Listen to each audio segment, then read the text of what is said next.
আজ মুখ্যমন্ত্রী হিসেবে শপথ নিচ্ছেন দুর্গা চক্রবর্তী। আমি দুর্গা চক্রবর্তী এই রাজ্যের মুখ্যমন্ত্রী রূপে আমার কর্তব্য সমূহ শ্রদ্ধাপূর্বক এবং শ্রদ্ধান্তকরণে নির্বাহ করিব। আপনাকে আর মিহির মুখার্জিকে বেআইনি কাজ, খুন করার চেষ্টা, খুন, নিষিদ্ধ ব্যবসা করার অপরাধে অ্যারেস্ট করছি স্যার।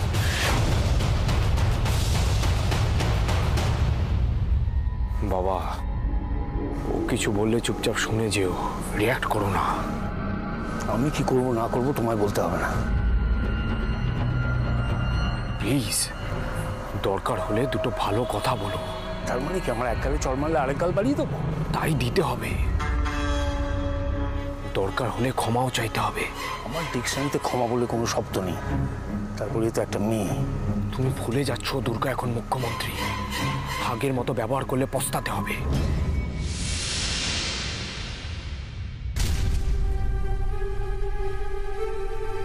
কি হলো? দুর্গা, তুমি কিন্তু তোমার যা খুশি তাই করতে পারো না।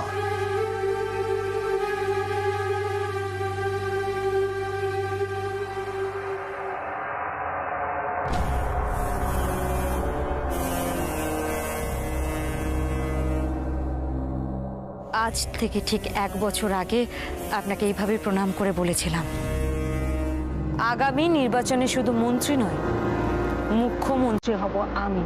আশা করি আপনার মনে আছে, সেদিন আমি কথাটা ঝোঁকের মাথায় বলে ফেলেছিলাম। ভেবেছিলাম আপনার সাথে লড়াই করতে হলে হয়তো সমানে সমানে হতে হবে, কিন্তু ভাবিনি মানুষ আর আমার দল আমাকে এত বড় একটা আসন দেবে। দুর্গা, যে জায়গাটা তুমি অ্যাচিভ করেছো সেটার দায়িত্ব অনেক বড়। আমাদের ওপর প্রতিশোধ নেওয়ার জন্য নিশ্চয়ই তুমি চিফ মিনিস্টার হবে। সেই বোধও আছে, জানে মুখ্যমন্ত্রীর কাজ কি। শপথ নিয়ে চেয়ারে বসতে না বসতেই পুলিশে আমাদের অ্যারেস্ট করানো। অ্যারেস্ট আপনি আগেই হতেন মন্ত্রীমশাই। আমার মুখ্যমন্ত্রী হওয়ার সাথে তার কোনো সম্পর্ক নেই। আসলে কি বলুন, এই সব কিছু সময়ের খেলা। আপনি ঠিকই বলেছিলেন মন্ত্রীমশাই। কে আমি? কেউ না। ম্যাপে চোখে পড়ে না এমন একটা ছোট্ট গ্রামের মেয়ে আমি দুর্গা, কিন্তু তাকে দুর্গতির আসামি বানিয়েছে আপনি।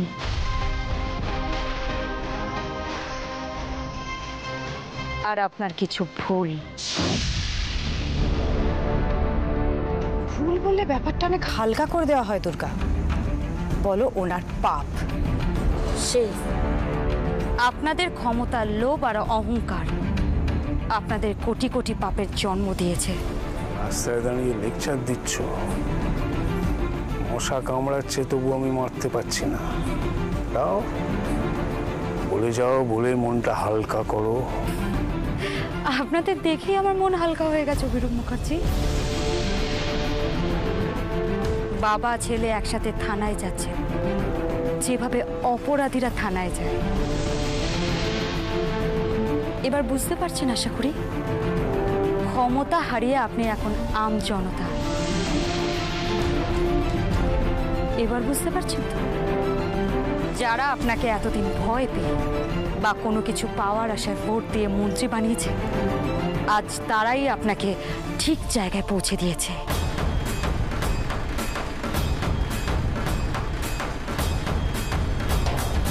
এবার বুঝলাম, জুতো মেরে গরু দান হচ্ছে।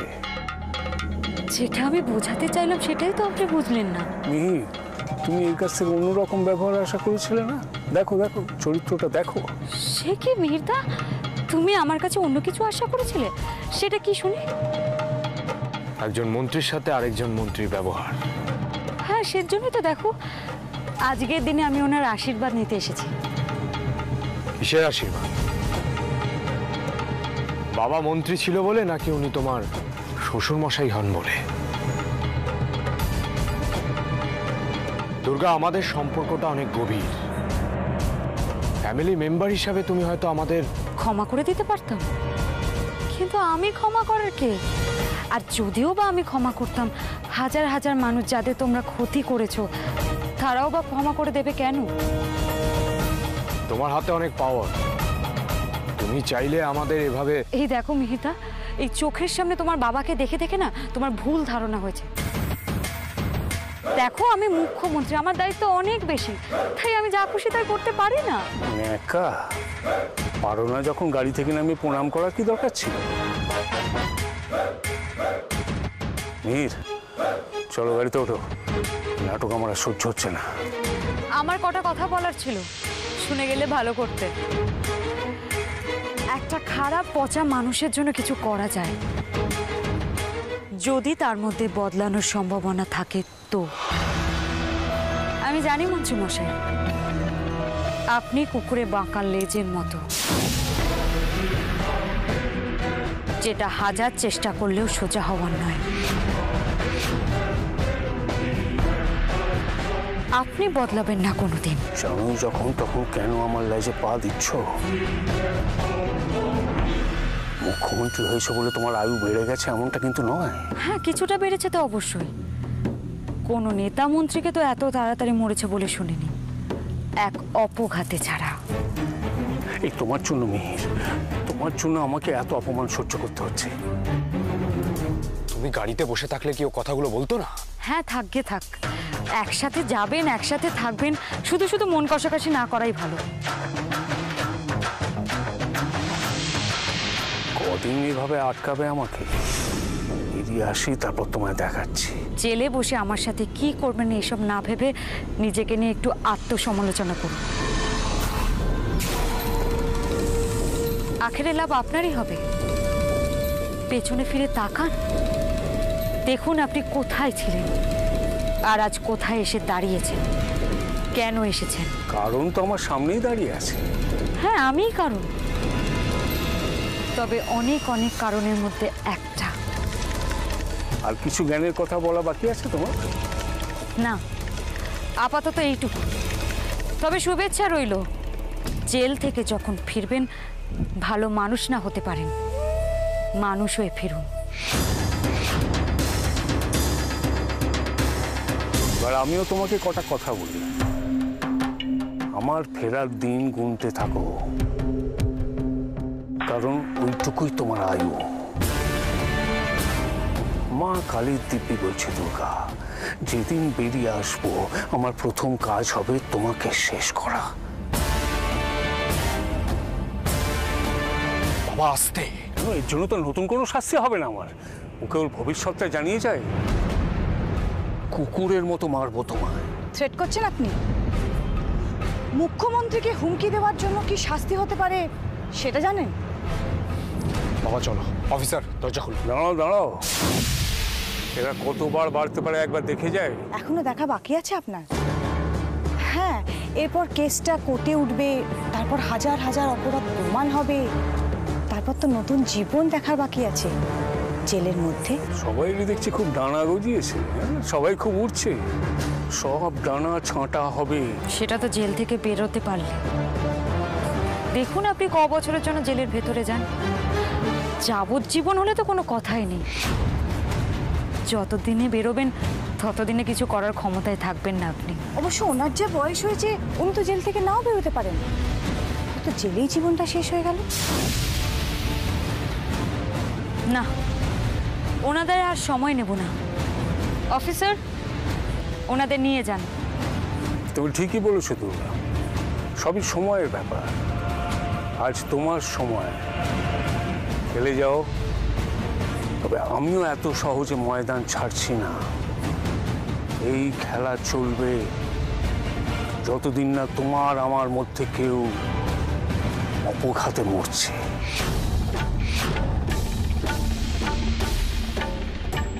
চলো মিহির।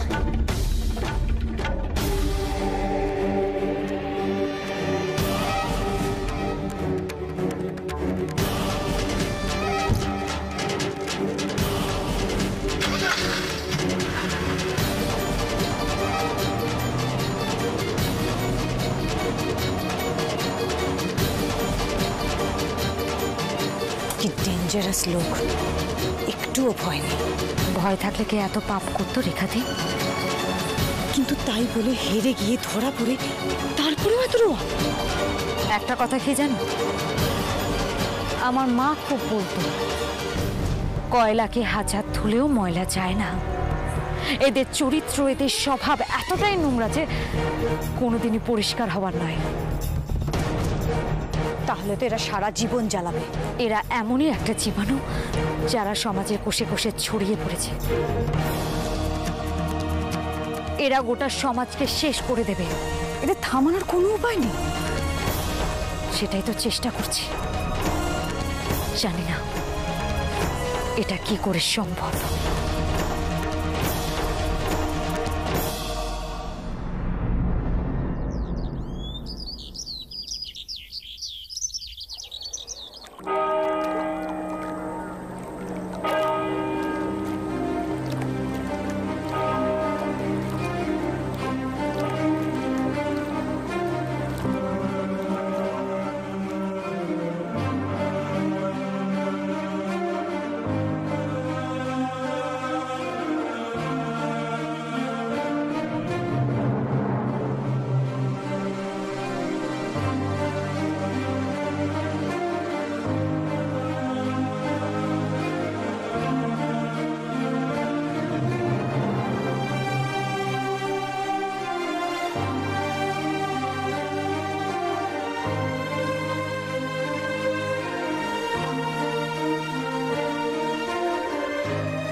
সব রাগ জল হলো? রাগ নয় আনি, যন্ত্রণা। অনেক কষ্ট জমা ছিল, সেগুলো আজ মা গঙ্গার বুকে ভাসিয়ে দিলাম।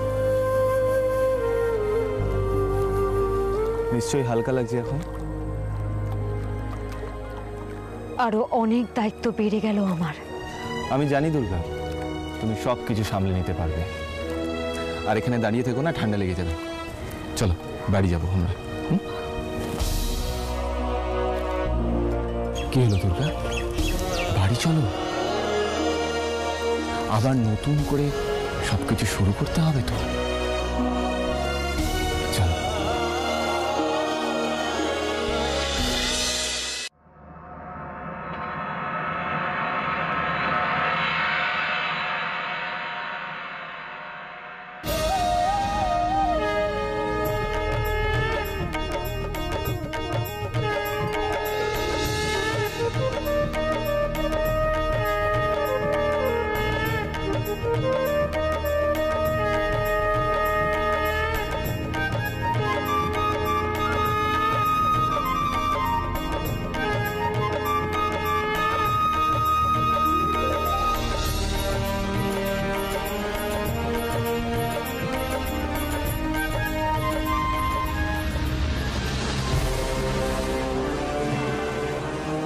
যা ভেবে এসে থাকো না কেন, মনে রেখো এটা আমার বাড়ি। দুর্গা, এসো দুর্গা, ভেতরে এসো। বর্দি, মেজদি, রিয়া, দুর্গা এসে গেছে, তোমরা এসো। এই তো, এসো। দুর্গা, আজ আমরা খুব খুব খুব খুশি। তুমি মুখ্যমন্ত্রী হয়েছো বলে না, তুমি জিতে আমাদের মতো হেরে যাওয়া মানুষদের তুমি জিতিয়ে দিয়েছো দুর্গা। তোমরা নিজেদের হেরে যাওয়া মানুষ বলছো? তোমরাই তো আমাকে সাহস জুগিয়েছো, তাই আমি আজ এত দূর পর্যন্ত এসে পৌঁছেছি। আর এটা একটা আশার মতো আশা, মাথা উঁচু করে নিজের দমে ফিরে আসা। সত্যি ধন্যী মেয়ে তুমি দুর্গা, করে দেখালে কিছু। সব আপনাদেরই আশীর্বাদ। গর্ব হচ্ছে, খুব গর্ব হচ্ছে দুর্গা। আজ মনে হচ্ছে মেয়েরা চাইলে পারে না এমন এমন কোনো কাজ নেই। তুমি যেটা বলেছো সেটা সেটা তুমি করে দেখিয়েছো দুর্গা। আর আমি বোধহয় কিছু করিনি, তাই তো? আচ্ছা অনি, তোর এখানে ভূমিকাটা কি শুনি? সে কি রে, আমি ওকে খুঁজে বার করেছি, পছন্দ করেছি, ওকে ভালোবেসেছি, আর তারপর ওকে বিয়ে করে এখানে এনেছি। আমার ক্রেডিটটা কি তোরা অস্বীকার করতে পারিস বল? কি গো বর্দি, তুমি যে কোনো কথাই বলছো না? না, আমি যে কথা দিয়েছিলাম ওকে, যা বলেছিলাম সেটাই রেখেছি।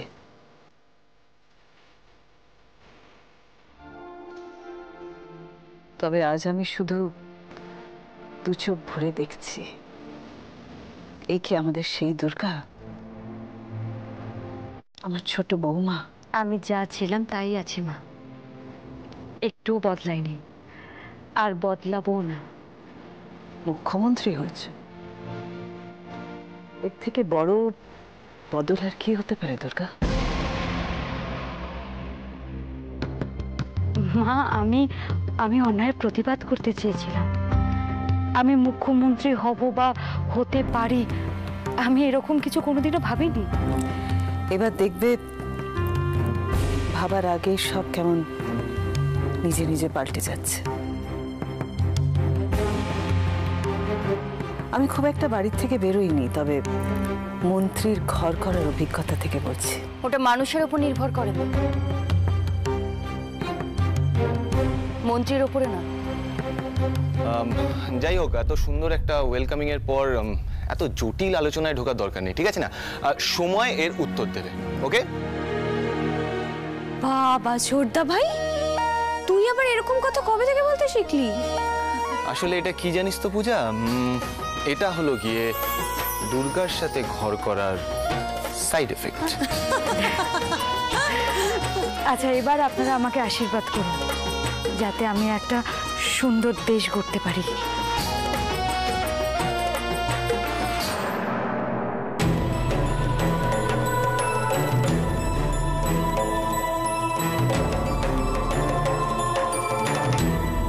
ক্ষমতা পেলে প্রথম প্রথম সবাই এরকমটাই ভাবে। ওই যে কথায় আছে না, যে যায় লঙ্কায় সেই হয় রাবণ। এই কথাটার সাথে দুর্গার কি সম্পর্ক? আমি ওকে সাবধান করছি, ক্ষমতা যদি যোগ্য হাতে না যায় তাহলে তো সেই ক্ষমতার অপব্যবহার হবে। তোমার কি মনে হয় দুর্গা সেরকম কোনো? কিছু মনে করো না দুর্গা, আমাকে ভুল ভেবো না, তবে এটাই সত্যি, সবই এই ক্ষমতার, এই উঁচু চেয়ারের খেলা। এই তো আমাকেই দেখো না, আমি এ বাড়ির বড় বউ, এই সংসারের মাথায় আমি তো আছি। আমিও তো চেয়েছিলাম আমার স্বপ্নের মতন সুন্দর সংসার করতে, কিন্তু এখনো সেটা হলো কই? তুমি পারোনি মা, তার দায় কিন্তু তোমার। আর দুর্গা না পারলে তার দায়ও তো দুর্গারই হবে, তাই না? না, আমার কথার উদ্দেশ্য তোমার না পারা নিয়ে নয় দুর্গা। আমি চাই মা তুমি অনেক দূরে গো, তোমার সব স্বপ্ন সত্যি হোক, কিন্তু আমি এটাও তো চাই যে আমার এই একটা স্বপ্ন পূরণ হোক। তুমি কি চাইছো মা? আমি বাবা চিরকাল তোদের সবাইকে নিয়ে সুখে সংসার করতে চেয়েছি, এই আর কি। এই দেখ না, তোরা বাড়ি ছেড়ে চলে গেছিলি, আমি যে কত কষ্টে ছিলাম, কত যন্ত্রণায় ছিলাম, সেটা আমি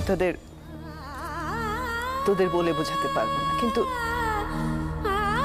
তোরা ফিরে এসেছিস, সেই আনন্দের মধ্যে কাটার মতন বিচ্ছে তোর বাবার আর দাদার না থাকাটা। মা, আমি আপনার কষ্টটা বুঝতে পারছি, কিন্তু ওনারা যে অন্যায়, যে পাপ করেছে, তার শাস্তিটা ওনাদের পাওনা ছিল। তুমি এই জায়গায় না পৌঁছলে ওরা কে শাস্তি পেত দুর্গা?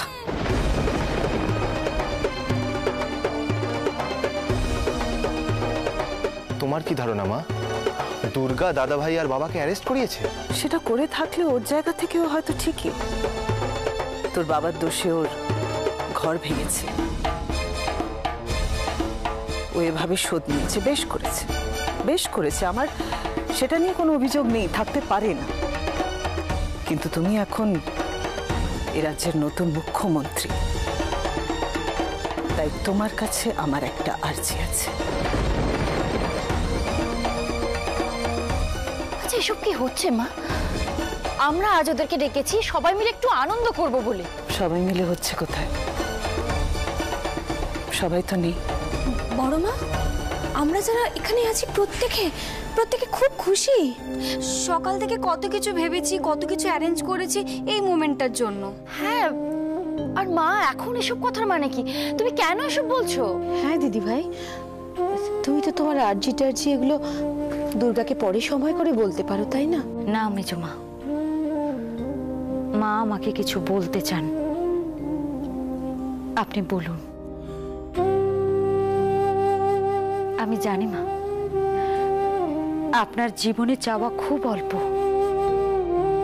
কিন্তু আমার খুব ভালো লাগছে আপনি আমার কাছে কিছু মুখ ফুটে চেয়েছেন। বলুন মা, কি চান আপনি? যে আমার ঘর ভেঙেছে, আমি তার শাস্তি চাই।